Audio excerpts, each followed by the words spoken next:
अस्सलाम वालेकुम स्टूडेंट्स। आज हम जिस टॉपिक पे बात करना चाह रहे हैं उस टॉपिक का नाम है measurement of e over m value of electron, जो कि first year part 1 chapter number 5 से लिया गया है।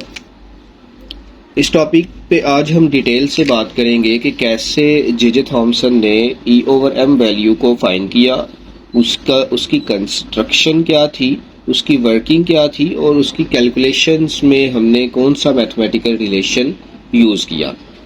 तो चलते हैं जरा अपनी टॉपिक की तरफ। चार्ज टू मैस रेशियो को सबसे पहले जे थॉमसन ने डिटरमिन किया। सो in 1897 J Thomson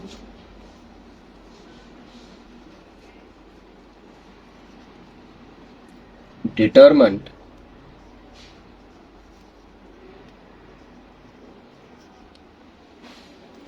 charge to mass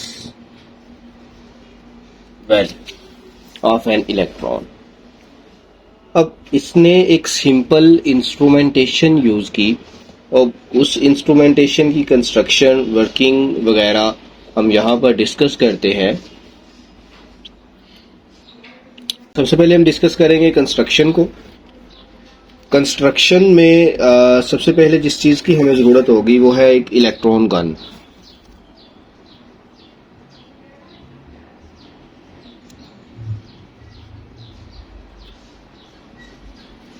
electron gun, अब इलेक्ट्रॉन गन जो है एक्चुअली ये एक इलेक्ट्रॉन का सोर्स होती है।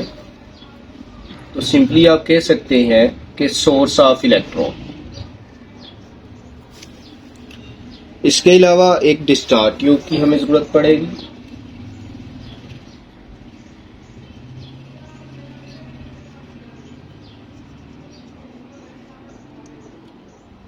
डिस्चार्ज ट्यूब के अलावा एक हमें इलेक्ट्रिक फील्ड प्लेट्स लगाना पड़ेंगी।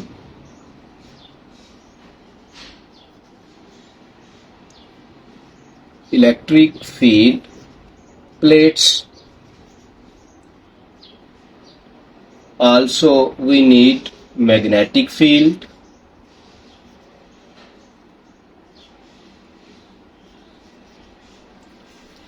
एंड इसके अलावा हम एक स्क्रीन यूज करेंगे जिसके ऊपर जाके इलेक्ट्रॉन्स स्ट्राइक करेंगे। अब उस स्क्रीन को हम फ्लोरिसेंट स्क्रीन भी कह सकते हैं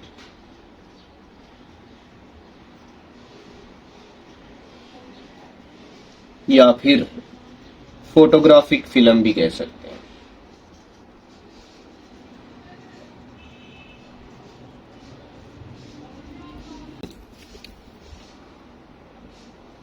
तो ये एक ग्लास की एक्चुअली कह लें कि एक ग्लास का बल्ब होता है ये, ठीक है। इसी में एनोड्स और कैथोड्स एडजस्टेड होते हैं।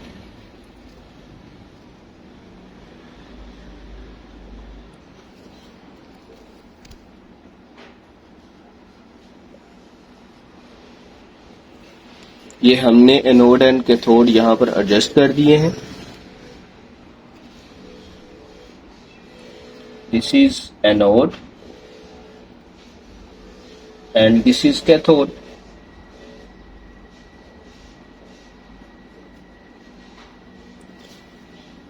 अब यू नो कि एनोड पे जो है वो पॉजिटिव चार्ज होता है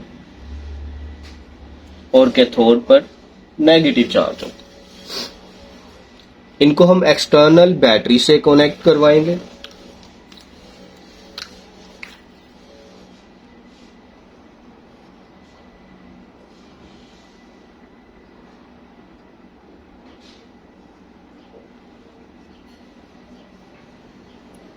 नेगेटिव, पॉजिटिव, नेगेटिव,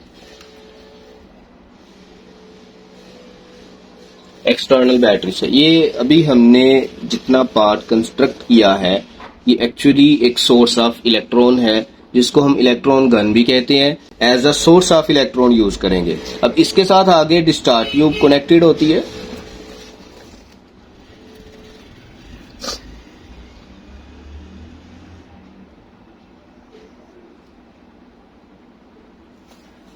ये जो डिस्चार्ज ट्यूब है, एक्चुअली इस ट्यूब में एक बारीक सा होल होता है, ठीक है। ये सारी एम्प्टी नहीं है, बल्कि इसमें एक छोटा सा होल है जिसमें से सिर्फ और सिर्फ कैथोड रेज ही पास कर पाती हैं और सिर्फ उनकी एक ही बीम गुजरती है।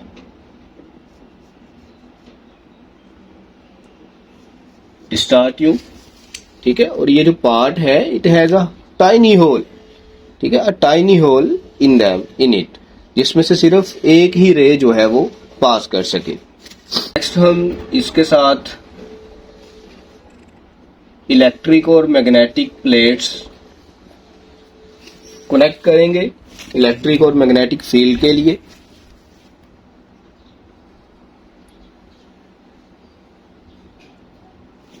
और एट द एंड हम यहां पर एक फोटोग्राफिक फिल्म लगाएंगे। यहां पर इलेक्ट्रिक फील्ड के लिए हमने 2 प्लेट्स लगाई। वो जो इलेक्ट्रिक फील्ड के लिए हमने प्लेट्स यूज करनी है, उनमें से एक पर पॉजिटिव चार्ज होगा और एक पर नेगेटिव चार्ज होगा। अब आपको पता है जो पॉजिटिव प्लेट है ये है एनोड, और जो नेगेटिव प्लेट है ये है कैथोड। एट द एंड ये जो रेज है ये स्ट्राइक करेंगी विद अ फोटोग्राफिक फिल्म।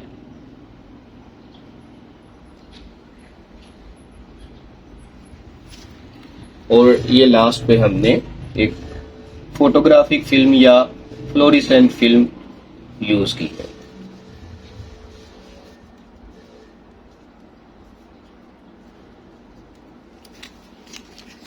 ये थी हमारी कंस्ट्रक्शन। इसमें से एक चीज रह गई है, वो है मैग्नेटिक फील्ड प्लेट्स। अब मैग्नेटिक फील्ड प्लेट्स भी हम डेफिनेटली यहां पर अप्लाई करेंगे।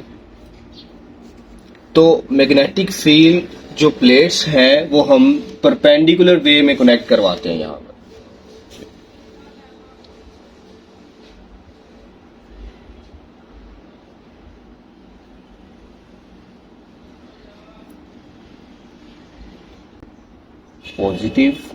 Positive and positive. बेसिकली ये शो कर रहा है कि यहाँ पर हमने मैग्नेटिक फील्ड प्लेट्स लगाई हुई हैं, और एक्चुअली ये जो मैग्नेटिक फील्ड प्लेट्स हैं, these plates are perpendicular to the electric field या to the plates of electric field. इसकी जो स्कीमेटिक डायग्राम है वो मैं आपको वीडियो में शो करवा दूंगा। एक्चुअली ये होता यूं है कि ये हमारे पास डिस्चार्ज ट्यूब है, इसमें ऊपर और नीचे तो हमने इलेक्ट्रिक फील्ड अप्लाई किया हुआ है, लेकिन इस साइड पे एंड बैक साइड पे जो है हम मैग्नेटिक फील्ड अप्लाई करते हैं। हमारी कंस्ट्रक्शन, अब आगे हम चलते हैं towards working of this instrumentation.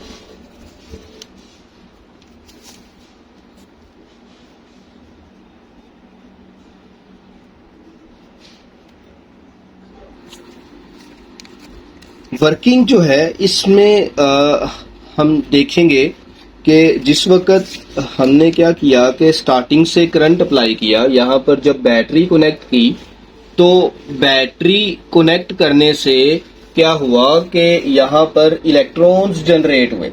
ये जो हमारे पास कैथोड है, ये कैथोड क्या करेगा, इलेक्ट्रॉन्स को जनरेट करेगा।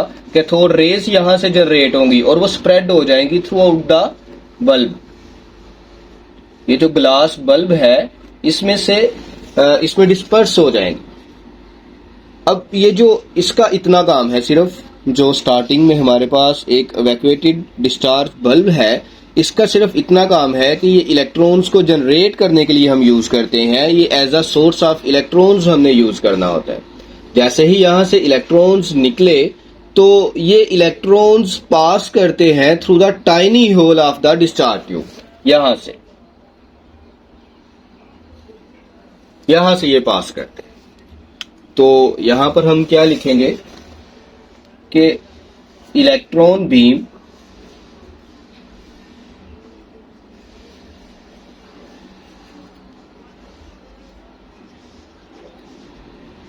is produced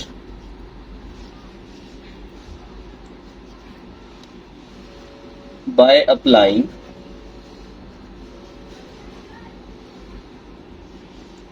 voltage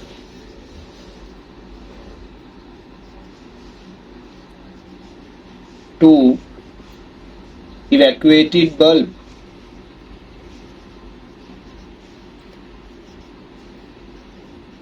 evacuated bulb लिख सकते हैं आप, सोर्स ऑफ इलेक्ट्रॉन लिख सकते हैं आप। अब जब इलेक्ट्रॉन्स यहां से इजेक्ट हो रहे हैं तो फर्स्टली हमने इलेक्ट्रिक फील्ड और मैग्नेटिक फील्ड को ऑफ रखा हुआ है। अब जिस वक्त इलेक्ट्रिक फील्ड और मैग्नेटिक फील्ड ऑफ थे तो ये जो बीम ऑफ इलेक्ट्रॉन प्रोड्यूस हो रही थी ये तो स्ट्रेट लाइन में ट्रेवल करेगी और यहां पर इस पॉइंट पर जाके फोटोग्राफिक फिल्म के साथ स्ट्राइक करेगी। डेफिनेटली जब हमने इलेक्ट्रिक फील्ड और मैग्नेटिक फील्ड अप्लाई नहीं किया हुआ तो उस वक्त ये beam of light straight line में ट्रेवल करती है और फ्लोरिसेंट स्क्रीन या फोटोग्राफिक फिल्म पर जाके उसके बिल्कुल मिड में जाके स्ट्राइक करती है और जहां पर जाके ये स्ट्राइक करती है वेव, वहां पर एक्चुअली एक ग्लो प्रोड्यूस हो जाता है जिससे हमें ये अंदाजा हो जाता है कि अब ये जो बीम ऑफ इलेक्ट्रॉन्स है वो इस पॉइंट के ऊपर स्ट्राइक कर रही है और उस पॉइंट को हम नाम दे देते हैं P1 पॉइंट। तो यहां पर फिर हम वर्किंग में क्या लिखेंगे कि जिस वक्त जो है no magnetic and electric field is applied when no magnetic field and electric field is applied, उस वक्त क्या हुआ कि जो रे थी, जो कैथोड रे थी, ये स्ट्रेट लाइन में मूव किया इसने और ये स्ट्राइक किया इसने जाके with point P1, travel in a straight line. फिर अब हम क्या करेंगे कि इलेक्ट्रिक फील्ड अप्लाई करेंगे और फिर इसको जो है वो ऑब्जर्व करेंगे कि अब वेव किस तरफ जा रही है, अब रे किस तरफ जा रही है। सॉरी, तो when we apply electric field, अब देखें ये हमने इलेक्ट्रिक फील्ड प्लेट्स अप्लाई की लगाई हुई हैं, तो जब हम इलेक्ट्रिक फील्ड को एक्टिवेट करेंगे तो ऊपर वाली पॉजिटिव प्लेट है, नीचे वाली नेगेटिव प्लेट है। तो अब मुझे बताएं कि कैथोड रे की नेचर क्या होती है। Cathode rays are electrons, negatively charge particles.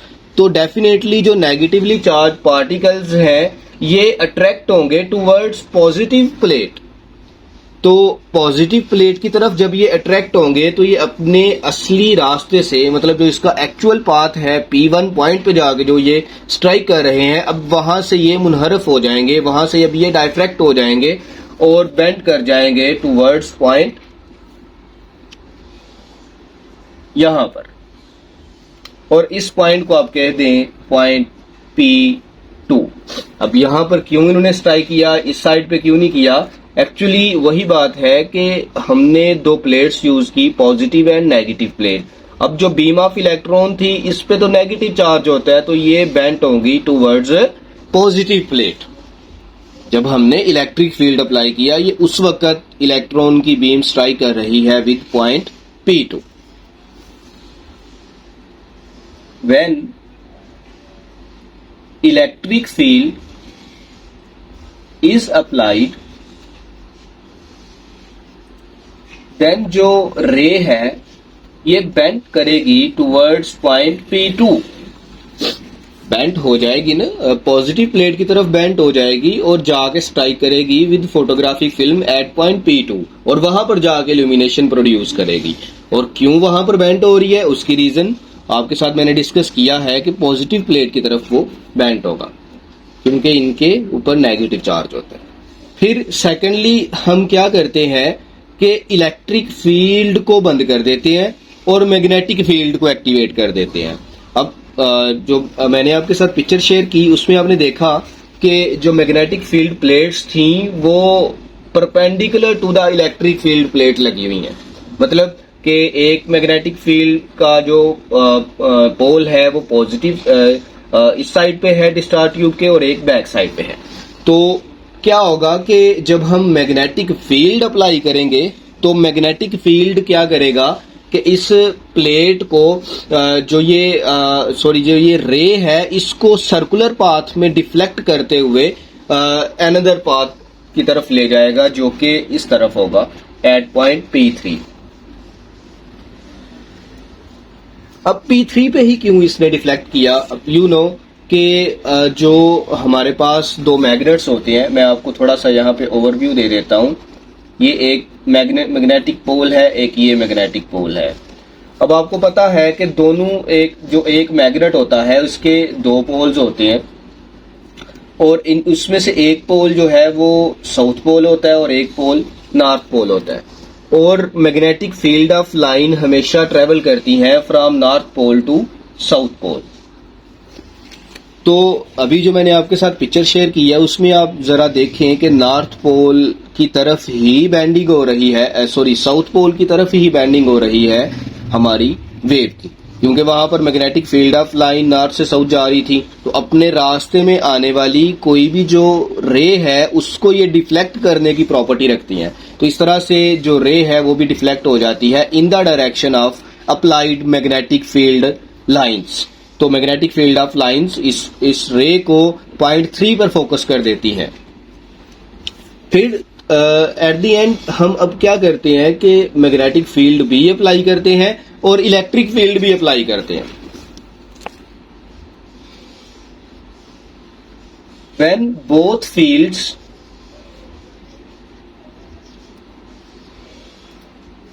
are applied,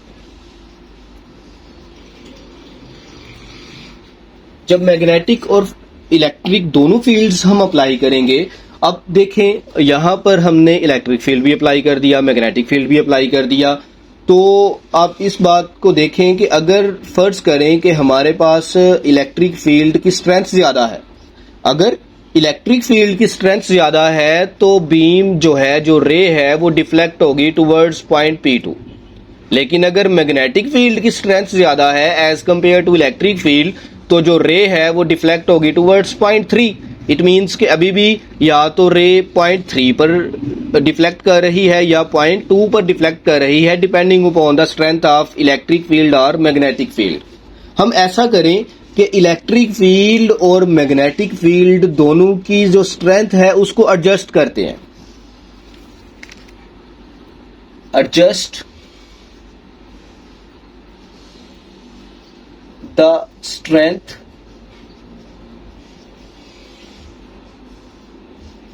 of both fields. और किस तरह से हम इसको एडजस्ट करेंगे कि इलेक्ट्रिक फील्ड की स्ट्रेंथ इक्वल हो जाए to magnetic field in such a way that electric field becomes equal to magnetic field. जब इलेक्ट्रिक फील्ड स्ट्रेंथ इक्वल हो जाएगी to the magnetic field strength तो सॉरी फिर क्या होगा कि ये जो बीम ऑफ इलेक्ट्रॉन आ रही है, जो रे पीछे से आ रही है, ये एक्चुअली ना तो पॉइंट 3 पर डिफ्लेक्ट होगी ना ही पॉइंट P2 पर जो है वो डिफ्लेक्ट होगी, बल्कि ये स्ट्रेट लाइन में ट्रेवल करेगी और एट द एंड दोबारा से ये P1 पर ही फोकस हो जाएगी। एक्चुअली हमने किया क्या है कि इलेक्ट्रिक फील्ड और मैग्नेटिक फील्ड की स्ट्रेंथ को इस तरह से एडजस्ट किया है कि दोनों की स्ट्रेंथ हमने इक्वल ले ली है। और जब इक्वल स्ट्रेंथ पे हमने देखा कि जो रेज हैं वो ओनली 1 पॉइंट पर स्ट्राइक कर रही हैं और ये वही पॉइंट है जो कि जिस पर रे स्ट्राइक कर रही थी before the application of electric and magnetic field. अब एक्चुअली यहां पर हम जब इलेक्ट्रिक और मैग्नेटिक फील्ड को एडजस्ट कर लेते हैं तो हम ये वैल्यूज कैलकुलेट करते हैं, हम ये वैल्यूज नोट कर लेते हैं कि कितनी वैल्यू है इलेक्ट्रिक फील्ड की और कितनी वैल्यू है मैग्नेटिक फील्ड की। और इन वैल्यूज को हम आगे एक रिलेशन देखेंगे, उस रिलेशन में जाके हम इसको कंपेयर करेंगे और कंपेयर करने के बाद हमें actual charge to mass ratio of electrons जो है वो मिल जाएगी। यहां तक थी इसकी वर्किंग, इसको मैं थोड़ा सा रिपीट कर देता हूं। वर्किंग कदरे आसान है। हमने जस्ट पहले करंट अप्लाई करना है, वोल्टेज अप्लाई करना है, वहां से इलेक्ट्रॉन बीम्स निकलेंगी। एक बीम जो है वो टाइनी होल में से गुजरती हुई फ्लोरिसेंट जो स्क्रीन है उसके ऊपर स्ट्राइक करेगी। सेंटर में उस पॉइंट को हम P1 कहेंगे। एट देन हम इलेक्ट्रिक फील्ड अप्लाई करेंगे। जो बीम है वो डिफ्लेक्ट करेंगे टुवर्ड्स पॉजिटिव प्लेट। देन हम मैग्नेटिक फील्ड अप्लाई करेंगे। बीम जो है वो डिफ्लेक्ट करेगी टुवर्ड्स पॉइंट 3 एंड देन हम क्या करेंगे, एट अ टाइम दोनों फील्ड्स अप्लाई करेंगे और उनको एडजस्ट करेंगे, दोनों की स्ट्रेंथ को इक्वल रखेंगे और हम देखेंगे कि दोबारा से जो बीम है वो पॉइंट P1 पर ही फोकस हो रही है। और यहाँ पर हम इलेक्ट्रिक फील्ड और मैग्नेटिक फील्ड की स्ट्रेंथ को नोट आउट करेंगे और एट द एंड जो आगे हम कैलकुलेशन में जो रिलेशंस हम देखेंगे उन रिलेशन में हम इनको कंपेयर करेंगे आपस में, इनकी स्ट्रेंथ्स को, और हमारे पास E/m वैल्यू आ जाएगी। नेक्स्ट कंपार्टमेंट की तरफ चलते हैं, वो है कैलकुलेशन। अब हम बात करते हैं कैलकुलेशंस की।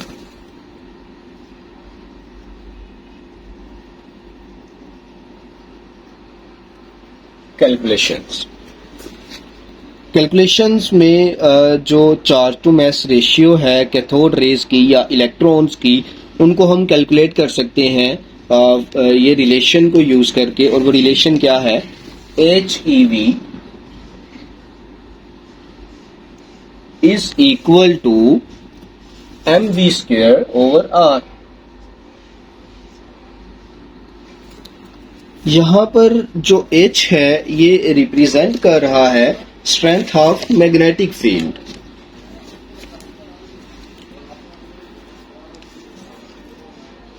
H is equal to magnetic field strength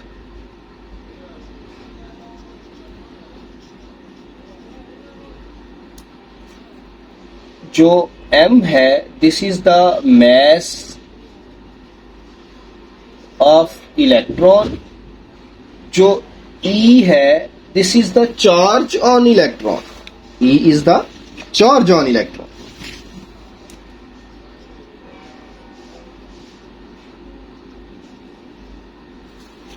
Similarly, V is the velocity of electron.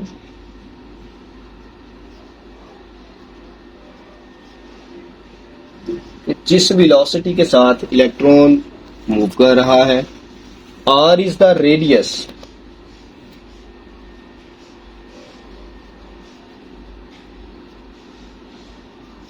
of circular path of electron या radius of circular path।